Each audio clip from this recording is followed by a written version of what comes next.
చూడండి సార్, ఎన్నికలు ఇంకా రావడానికి టైం ఉంది. రేవంత్ రెడ్డిని ఓడగొట్టుడు గెలిపించుడు కాదు. ముందు మనము మన జరిగినటువంటి తప్పులు తెలుసుకోవాలి. మరి ఏదో స్థామిత లేక మనం చేయకూడదు. ఎందుకంటే గురిగింజ కింద ఉన్న మచ్చాగా ఎవరు తెలియదు, అది ప్రాబ్లం ఉంది. అందుకనే ఇప్పుడే కానీ ఒక స్థాయిలో ఉన్న వ్యక్తిని మనము తప్పుగా మాట్లాడితే ఆ స్థాయి ఉన్న వ్యక్తి కూడా కిందికి వచ్చి మాట్లాడాల్సి వస్తుంది. అందుకనే వీళ్ళే కదా మరి ముఖ్యమంత్రిని ఏకవచనంతో సంబోధించడము, నోటికి వచ్చినట్టు మాట్లాడడం, ఎవరైనా కానీ ఒక స్థాయిలో ఉన్న వ్యక్తికి మర్యాద ఇవ్వడం అనేది అది ప్రజాస్వామ్యంలో అది మన బాధ్యత. అలా కాకుండా వ్యక్తిగతంగా విమర్శించడం వల్లనే ఇవన్నీ వస్తున్నాయి. కాబట్టి రాజకీయంగా మీరు చేయొచ్చు. ఆయన కూడా ముఖ్యమంత్రి కూడా ఛాలెంజ్ చేస్తున్నాడు.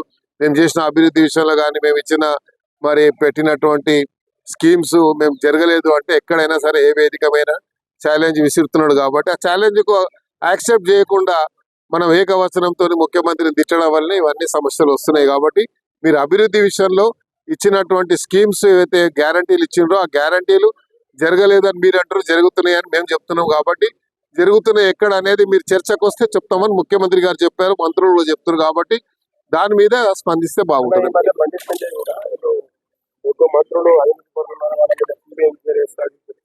ఇప్పుడు ఆయన కేంద్ర మంత్రి ఉన్నాడు, ఆయన మన కేంద్ర మంత్రుల గురించి చెప్పిండా, రాష్ట్ర మంత్రుల గురించి చెప్పిండా మనకు తెలియదు కదా. కాబట్టి ఏదైనా సరే బండి సంజయ్ గారు ఆయన ఒక మన హోమ్ మినిస్టర్ ఉన్నాడు. హోమ్ మినిస్టర్ ఉంటే అన్ని విభాగాలు ఆయన చేస్తుంటాయి. సిబిఐ కానీ ఈడీ కానీ అన్ని స్టేట్ మినిస్టర్ కంట్రోలే ఉంటాయి, కేబినెట్ మినిస్టర్ కంట్రోల్ ఉంటాయి. కాబట్టి ఆయన స్థాయిలో మేము తెప్పించుకుంటున్నాం. ఎందుకు సమాచారం ఉంటే యాక్షన్ తీసుకోవాలి.